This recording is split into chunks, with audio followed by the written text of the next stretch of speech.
Se la gondola è la regina incontrastata delle acque lagunari, il taxi acqueo si è fatto strada come principe dei rii, anche nell'immaginario.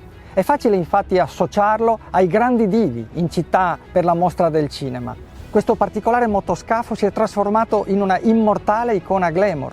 Nel vederne uno solcare le acque di Venezia, è facile richiamare alla mente le immagini delle grandi dive, bellissime e sorridenti, o quella di un giovane Paul Newman appoggiato con aria assorta alla plancia.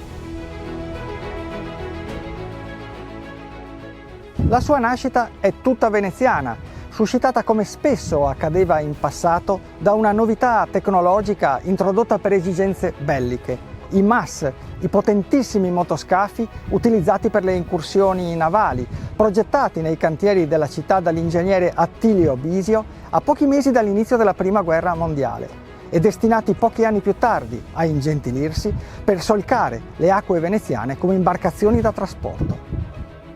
In funzione di questa lunga tradizione di costruzione navale con l'utilizzo del legno di mogano, divenuta patrimonio dei costruttori lagunari, a Venezia i taxi costruiti con questa tecnica elegante sono ancora molto apprezzati e vengono mantenuti a tutt'oggi.